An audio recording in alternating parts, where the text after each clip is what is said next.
Hello, नमस्कार दोस्तों। आज हम बात करेंगे एक बैंक के स्टॉक के ऊपर। और इससे पहले हमने दोस्तों आईडीएफसी फर्स्ट बैंक का एक वीडियो बनाया है, जिसमें स्टॉक में गिरावट की बात की है दोस्तों। अगर आपने अभी तक उस वीडियो को नहीं देखा है तो वो भी देख लीजिएगा। बहुत सारे मैंने वीडियो बना दिए हैं और ये वीडियो भी आपके एजुकेशन के लिए।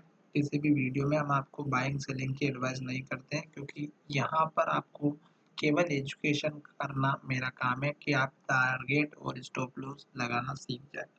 साथ ही दोस्तों, इस वीडियो के डिस्क्रिप्शन में मैंने डीमैट अकाउंट ओपनिंग के लिए लिंक दिया हुआ है, जो 2 से 3 अकाउंट है दोस्तों। उसमें आप किसी भी एक अकाउंट में ओपन कर सकते हैं जो आपके पास नहीं है।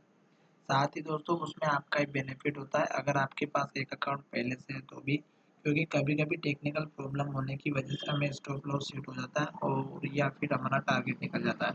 और उसी लॉस या टारगेट की प्राइस को मेंटेन करने के लिए या हमें लॉस से बचने के लिए आप अपना 50% का अमाउंट दूसरे अकाउंट में रख कर के ट्रेड करेंगे दोस्तों, तो उसमें बेनिफिट आपका ही होता है। और जो भी इस वीडियो को देख रहे हैं, प्लीज़ पूरा देखिएगा और पसंद आने पर चैनल को सब्सक्राइब करिएगा और दोस्तों के साथ शेयर करना बिल्कुल ना भूलें। अभी आप देख रहे हैं कि जो हमारा आज का जो ट्रेडिंग का प्लेटफॉर्म दिखाई दे रहा है यहाँ पर एनएससी के प्लेटफॉर्म पर, तो 774.88 यानी कि 75 के आसपास स्टॉक का वीवे पे, और स्टॉक की प्राइस है 70 पे, 770 पर, ठीक है, 770 पर। तो ये हमें एक तो नेगेटिव इंडिकेशन दे रहा है जो वीवे पे ऊपर है और स्टॉक की प्राइस नीचे है। दूसरा, यहाँ पर 28% की डिलीवरी है जो एवरेज के आसपास है दोस्तों, एवरेज से कम है पर एवरेज के आसपास। वॉल्यूम हमारा बहुत ज़्यादा है, 2.6 करोड़ का है, जो कल से अगर हम कंपैरिजन करते हैं तो बहुत ही ज़्यादा है। बाकी के दिनों से लगभग 2 करोड़ का वॉल्यूम हमें यहाँ पर देखने को मिला था 16 फरवरी के दिन, और उसी दिन 15 फरवरी को। उसके बाद देख रहे हैं कि स्टॉक में वॉल्यूम 1 करोड़, 1.5 करोड़, पौने 2 करोड़, 1 करोड़, सवा करोड़ ऐसा ही मिला है, ठीक है। कल का वॉल्यूम भी अगर आप देखेंगे 1 करोड़ 12 लाख का है, पर आज देखिएगा वॉल्यूम बहुत ज़्यादा है। तो पहला रीज़न वॉल्यूम का है, दूसरा डिलीवरी, तीसरा वीवेप, और अब हम चलेंगे चार्ट की तरफ। तो चार्ट से हमें क्लियर इंडिकेशन दिखाई देगा कि स्टॉक में गिरावट आने के चांस क्यों है। पहला तो स्टॉक में आपको ट्रेंड पता करना है। स्टॉक ऑलरेडी अप ट्रेंड में चल रहा है।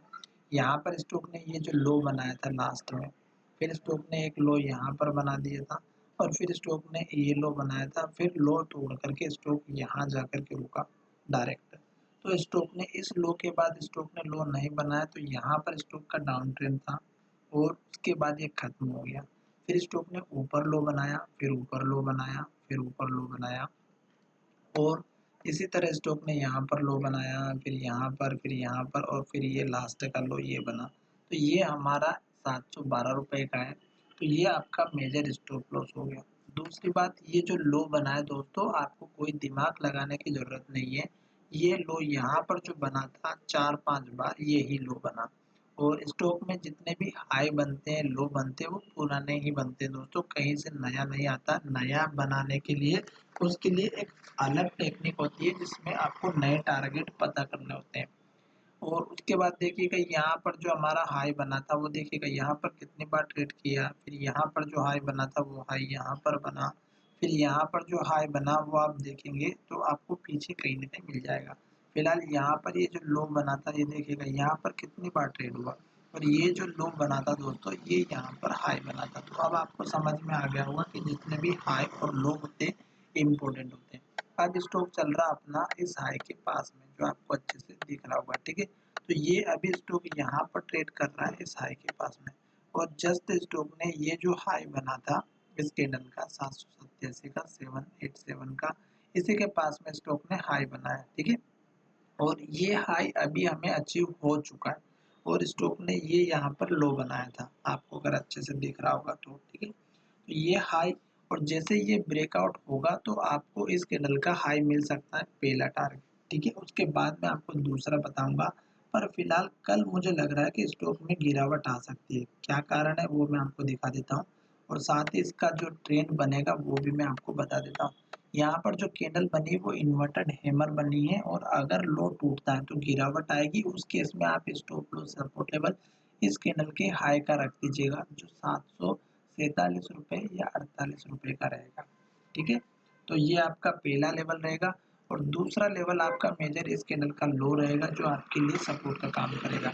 स्टॉक अगर इस कैंडल के हाई को ब्रेक करके ऊपर जाता है तो पहला टारगेट इस कैंडल का रखिएगा 800 रुपये का, और उसके बाद आप ऊपर के लेवल्स जो मैंने आपको यहाँ से देख करके बताए हैं वो रहेगा। ठीक है, जैसे ये कैंडल बनी हमारी इन्वर्टेड हैमर या डोजी टाइप से, फिर यहाँ पर वो यही कैंडल बनी है, तो ये जब भी टॉप पर बनती है तो गिरावट जरूर आती है। ये कैंडल देखिएगा वही कैंडल बनी है, जब गिरावट आने के कारण जो आपको पता चल जाएगा तो आप समझ जाएंगे। ठीक है, दूसरी बात यहाँ पर देखिएगा ये हमारा पिछला हाई था, तो स्टॉक इसके आसपास आ चुका है, तो चांसेस लग रहे हैं कि गिर सकता है स्टॉक। पर दोस्तों स्टॉक अभी अप ट्रेंड में चल रहा है 50 दिनों के मूविंग एवरेज के, और ये मूविंग एवरेज बहुत अच्छे तरीके से सपोर्ट का काम कर रहा है, तो इसका साथ नहीं छोड़ेगा।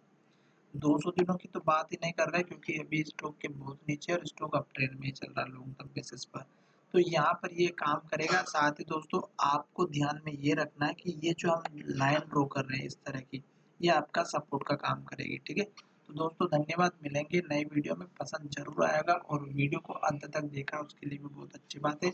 अब मैं आपको एक रेजिस्टेंस लाइन बना देता हूँ जो ऊपर टारगेट का काम करेगी इस तरह से। ठीक है, तो ये आपका नया टारगेट बना करके बताएगी जो मैंने आपको फ्री में बता दिया। धन्यवाद, मिलेंगे नई वीडियो में।